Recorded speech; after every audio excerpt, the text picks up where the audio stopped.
Students welcome to Amganit channel. আমি আজকে তোমাদের সামনে 2024-25 সালের হাফ ইয়ারলি এক্সামের ম্যাথমেটিক্স কোশ্চেনটি নিয়ে এসেছি।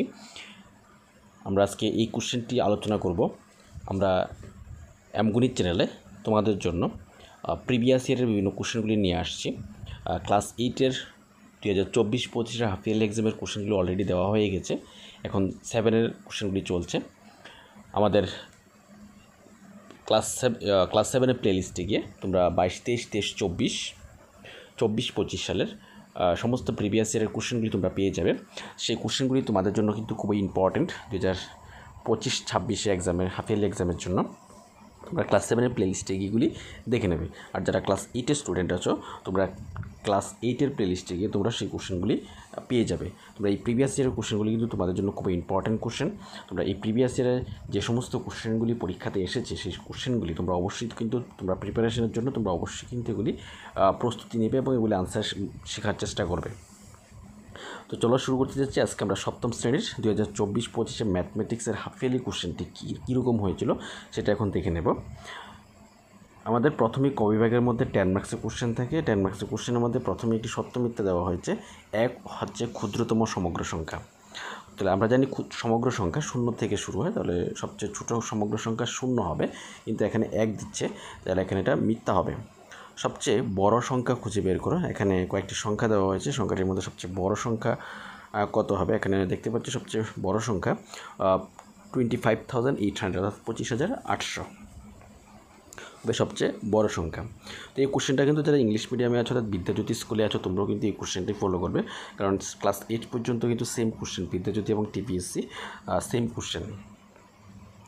তারপরে ছবি থেকে ত্রিভুজের সংখ্যা খুঁজে বের করো। এখানে কয়টি ত্রিভুজ আছে?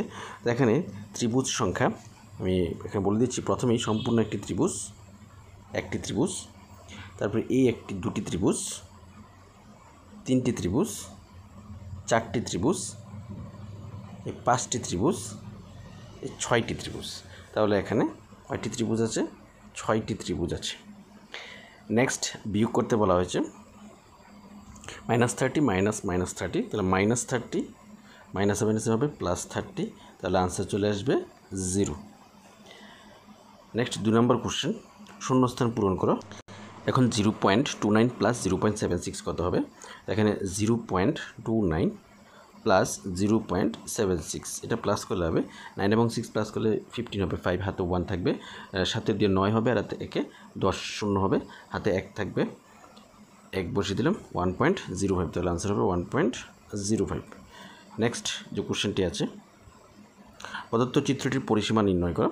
তো পরিসীমা নির্ণয় প্রত্যেকটা সাইডে প্লাস হয়ে যাবে। এখানে কত আছে? 4 আছে, +3 আছে, +1 আছে, +5 আছে। এখানে প্লাস করলে কত হবে? 4 আর 3 7, 7 8, 8 আর +5 হবে 12। সরি, এখানে 12 হবে না, এখানে 13 হবে, তাহলে 13 সেমি হবে answer. 4 semi +3 semi +1 semi +5 semi, answer হবে 13 সেমি। নেক্সট যোগ করতে বলা হয়েছে, যোগ করবো এটা 4 + 3/5 + 7/10। এখানে 5 এবং 10-এর এলসিএম হবে 10, তাহলে প্রথম হবে 40 প্লাস 5 দিয়ে 10কে ডিভাইড করলে 2, 3-এর সাথে ইন্টু করলে আসবে 6, প্লাস 10 দিয়ে 10কে ডিভাইড করলে 1 হবে 7। তাহলে এটাকে প্লাস করলে কত আসবে? নিচে 10 থাকবে এবং উপরে থাকবে 46 আর হবে 7, 46 আর 7 হবে 53, তাহলে আনসার হবে 53/10। আনসার চলে আসলো 53/10। তারপরে 3 নম্বরের মধ্যে 3-এর 1 নম্বরের মধ্যে আছে সমীকরণ আকারে লেখো। x এবং 4-এর যোগফল, x এবং 4-এর যোগফল হবে x + 4, যোগফল হবে 9 = 9। নেক্সট দুটি ঋণাত্মক অখণ্ড সংখ্যার গুণফল। দুটি ঋণাত্মক অখণ্ড সংখ্যা গুণ করলে ঋণাত্মক আসে না, ধনাত্মক আসে। এখানে এটা মিথ্যা হবে, তারা যে কথাটা বলেছে এটা মিথ্যা হবে। দুটি ঋণাত্মক অখণ্ড সংখ্যার গুণফল একটি ধনাত্মক হয়, তারা ঋণাত্মক বলেছে, মিথ্যা হবে আনসার। তারপরে গুণফল নির্ণয় করে 3 × 1/4 × 6, তাহলে এটাকে সমস্ত ভাঙলে কী হবে? 3 × 12 = 13 হবে ইন্টু 6।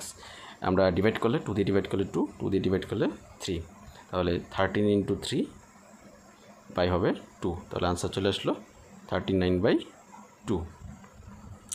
নেক্সট মান নির্ণয় করতে বলা হয়েছে। 38.53কে ডিভাইড করবো 1000 দিয়ে। তাহলে 38.53কে যদি 1000 দিয়ে ডিভাইড করি, এখানে তিনটা জিরো আছে, তাহলে পয়েন্টটা 3 বার আগে চলে আসবে, তাহলে আনসার চলে আসবে 0.03853 হবে আনসার। 4 নম্বর কোশ্চেন আনসার। নেক্সট শূন্যস্থান -5 + -8 = -8 -5 হবে। তারপরে 2 সেমি, 3 সেমি এবং 5 সেমি বাহুগুলি দিয়ে একটি ত্রিভুজ অঙ্কন করা যাবে, এটা সত্য না মিথ্যা? এখানে অঙ্কন করা যাবে না, এখানে অঙ্কন করা যাবে না, তাহলে এটা হবে, এখানে কোশ্চেন করেছে 2 সেমি, 3 সেমি এবং 5 সেমি বাহুগুলিতে একটি ত্রিভুজ অঙ্কন করা যাবে, সত্য মিথ্যা? এটা না হবে, কারণ এটা অঙ্কন করা যাবে না, এটা হবে না। তারপরে প্রদত্ত সমীকরণটিকে বিবৃতি আকারে প্রকাশ করো। 4p - 2 = 18, অর্থাৎ 4p - 2 = 18কে আমরা স্টেটমেন্ট আকারে বিবৃতি আকারে লিখবো। কী লেখা যায়? p এর 4 গুণ থেকে 2 মাইনাস, এটা লিখবো p এর 4 গুণ থেকে 2 মাইনাস, 2 বিয়োগ, মাইনাস বলবো না, 2 বিয়োগ, p এর 4 গুণ থেকে 2 বিয়োগ করলে হবে 18। তারপর শূন্যস্থান বলুন -75কে কত দিয়ে ডিভাইড করলে আনসার -1 হবে, তাহলে -75কে কত দিয়ে ডিভাইড করতে হবে? -75কে 75 দিয়ে ডিভাইড করতে হবে, তাহলে আনসার চলে আসবে -1। নেক্সট আরেকটি গুণাঙ্ক দেওয়া হয়েছে 3/2 × 5 হোল 1/3, এটাকে গুণ করতে বলা হয়েছে। এটাকে গুণ করলে কত আসবে? এখানে 3/2 দেওয়া আছে, ইন্টু সমস্ত ভাঙে নিলে 3×15 আর উপরটার সাথে 1 যোগ করলে 16 আসবে। এখন 2 দিয়ে 16কে ডিভাইড করলে 8 হবে, এবং 3 দিয়ে 3কে ক্যান্সেল, তাহলে আনসার হবে 8। নেক্সট 4 নাম্বার, 7কে ডিভাইড করবো 3.5 দিয়ে, 7কে ডিভাইড করবো 3.5 দিয়ে, তাহলে 7 ডিভাইড 3.5কে ফ্র্যাকশন নিলে 35/10, তাহলে 7 ডিভাইডের জায়গায় 3 দিলে 10/35, 7 দিয়ে 35কে ডিভাইড করলে আসবে 5, ইকুয়াল টু হবে 10/5, 5 দিয়ে 10কে ডিভাইড করলে আনসার আসবে 2, তাহলে আনসার চলে আসলো 2। নেক্সট 6 নাম্বার, 5 নাম্বার, এখানে 5 নাম্বার দেওয়া আছে, গুণফল নির্ণয় করতে বলা হয়েছে। তাহলে প্রত্যেকটার সাথে 3টে নাম্বারের মাঝখানে সংখ্যাটা হলো 0, তাহলে 0-এর সাথে যে কোনো সংখ্যা ইন্টু করলে আনসার চলে আসবে 0। তারপরে সমাধান 3s = 0, যদি 3s = 0 হয় তাহলে s = আসবে 0/3, তো s = 0/3 কত আসবে? 0 আসবে, এটার আনসারও 0। তারপরে 7 নাম্বার, এখানে 20 ডিগ্রি কোণ দেওয়া হয়েছে, তার পুরো কোণের মান কত হবে? তার পুরো কোণের মান হবে 90 degree - 20 degree. 7 number, 90 degree - 20 degree = 70 degree, এটা হবে অ্যান্সার 6 নাম্বার। নেক্সট 5 নাম্বার, এটা সরল করতে বলা হয়েছে, -6 + 5, তাহলে প্রথমে -6 + 5 আনসার চলে আসবে -1 ডিভাইড -2 + 1 আনসার চলে আসবে -1, এখন -1 দিয়ে -1কে ডিভাইড করলে আনসার চলে আসবে +1। তারপরে কোশ্চেন দেওয়া হয়েছে আরেকটি ডিভাইড ভাগাঙ্ক দেওয়া হয়েছে। ভাগাঙ্কটি এখানে সমস্ত ভাঙতে হবে। প্রথমে 5 দুগুণে 10, আর এক পর টেক্সটে 1 যোগ হবে 11/5 ডিভাইড 5, 5 একে 5 একে 6, তারপরে কী করতে হবে? 11/5 ইন্টু দিলে এটা পরের ভগ্নাংশটা অনন্য হয়ে যাবে, এটা 5/6 হবে। এখন 5 ক্যান্সেল, তাহলে আনসার হবে 11/6। তারপরে প্রদত্ত সমস্যাটিকে সমীকরণ আকারে লেখা এবং সমাধান করো। কোনো একটি সংখ্যার 8 গুণের সাথে 4 যোগ করো, তুমি পাবে 60। এই কোশ্চেনগুলি কিছু সবের ব্যাপার আছে, তাই আমি এগুলি আনসার করছি না। তোমরা যদি সমস্যা হয়, যদি তোমাদের সলিউশন প্রয়োজন হয়, তাহলে অবশ্যই কমেন্ট বক্সে জানাবে, আমরা পরবর্তী কোশ্চেনগুলি সলিউশন করে দেব। তারপরে একটি জিওমেট্রি কোশ্চেন দেওয়া হয়েছে, এক্স এবং ওয়াইয়ের ভ্যালু বার করতে বলা হয়েছে।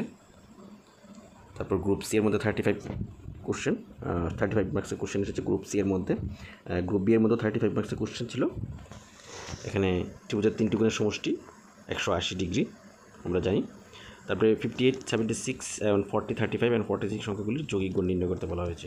তো যৌগিক গড় প্রত্যেকটা সংখ্যাকে যোগ করে, এখানে যেহেতু 5টি সংখ্যা আছে 5 দিয়ে ডিভাইড করে দেবো, তাহলে আমাদের যৌগিক গড় চলে আসবে।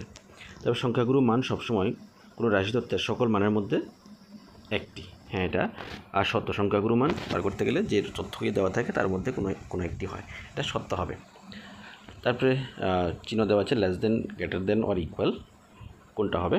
এখানে 3/5 মানে এটা একটা প্রকৃত ভগ্নাংশ 1-এর থেকে ছোটো হয়, তাহলে এটা লেস দেন চিহ্ন হবে। এখানে যে চিহ্নটা দেওয়া আছে সঠিক দেওয়া আছে।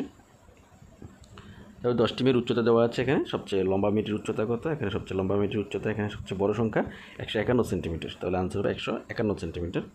সবচেয়ে বেটে মেয়েটির উচ্চতা অর্থাৎ সবচেয়ে কম নাম্বার দেওয়া আছে এখানে 128 সেন্টিমিটার, তাহলে সবচেয়ে বেটে মেয়েটির উচ্চতা হবে 128 সেন্টিমিটার। রাশিদ্বীপটির প্রসার কত, রাশিদ্বীপটির প্রসার হবে 151 থেকে 158 মাইনাস, অর্থাৎ সর্বোচ্চ সংখ্যা থেকে সর্বনিম্ন সংখ্যাটিকে আমরা বিয়োগ করে দেব।